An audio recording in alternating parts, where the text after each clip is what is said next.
ఎవడేదో పొగిడాడు, ఎవడేదో తిట్టాడు, ఎవరో ఏదో అనుకుంటున్నారు. ఇప్పుడు కొంతమంది ఫీల్ అవుతుంటారు కదా, నేను చర్చికి వస్తుంటే అందరు నన్ను వింత పశువులాగా చూస్తున్నారా అన్నయ్య.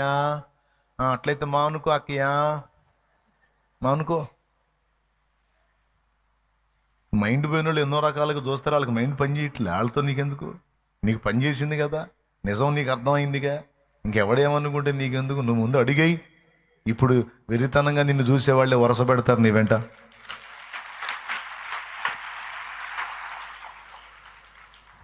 ఏమంటావు? అంతేగాని ఎవడో ఏదో అనుకున్నాడని ఓహో ఏదో సిగ్గుపడి మెలికలు తిరిగి గందరగోళం అయిపోయేదో, నువ్వు వాళ్ళు ఫీల్ అవుతున్నారని నువ్వు ఫీల్ అయిపోయి ఇంకా ఫీల్ అయిపోయి ఎందుకు ఈ దరిద్రం? నేను చెప్తున్నా, తిరిగి జన్మించిన వాడు, పరిశుద్ధాత్మను కలిగిన వాడు, యేసు చేత నిజముగా దర్శింపబడిన వానికి అసలు ఇవన్నీ లెక్కలోవి కావు. లెక్క చేయడేవుడిని. అరే వాడు కారులో తిరుగుతున్నాడు, దరిద్రుడా, నీకు బైక్ కూడా లేదు. ఆడు చూడరా ఎన్ని కొన్నాడో, నీ కర్మ ఏందిరా? అసలు ఏం పట్టవు. ఈ వాడి సమాధానం అంతా ఎట్టుంటుంది అంటే, సోమరి కొడుకు తండ్రికి చెప్పినట్టు ఉంటుంది.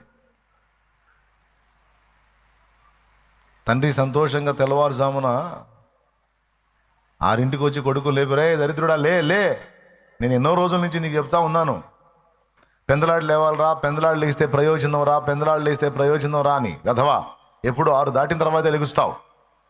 నేను చూడు ఎంచక్క 5 లేచి వెళ్ళాను. డబ్బు దొరికిందిరా నాకు, పెద్ద మొత్తం దొరికిందిలే అన్నట్ట. వాడన్నాడు, నువ్వు పెందలాడు లెగిస్తే లాభం, పెందలాడు లెగిస్తే లాభం అన్నావు. పెందలాడు లేస్తే లాభం కాదు నాన్న, నష్టం. ఎందుకంటే నీకు ఎవరు డబ్బు దొరికిందో వాడు నీకంటే పెందలాడు లేచి ముందుకెళ్ళినాడు. ఆడు పెందలాళ్ళు లేవబట్టేగా డబ్బు కొట్టుకున్నాడు. అదే వాడు తెల్లారిందాక నిద్రపోతే పోయేది కాదుగా, అన్నీ మళ్ళీ ముసుకేసుకున్నాడు. పెందలాళ్ళు లేవకూడదు నాన్న, లేస్తే డబ్బులు పోతాయి. వాళ్ళ నానేమన్నాడు, డబ్బు దొరికిందిరా నాకు అన్నాడు. వీడేమన్నాడు, నీకంటే ముందు లేచినవాడు వాడెవడో దరిద్రుడు పోగొట్టుకున్నాడు అన్నాడు. అట్లుంటుంది ఇక మన సమాధానం. వాడు చూడు ఎన్ని కొన్నాడో చూడు, వీడి కారు కొన్నాడు, వాడు అది పొందాడు, వీడు ఇది పొందాడు, నీ బ్రతికేందిరా, నీ కర్మ ఏందిరా? అదేమంటే దేవుడు దేవుడు దేవుడు అంటావు. అరే భక్తి ఉండాలిరా, దేవుడు ఓకే కాదంటలేదురా. పెద్దస్తమానం అదే పాట అయితే ఎట్లారా? 4 పైసలు వెనకేయాలరా, 4 పైసలు ముందేయాలరా అని సమాజం క్లాసులు ఇస్తుంటుంది. దేవుని చేత దర్శనం పొందినోడికి అసలు అవన్నీ లెక్కలో కాదు.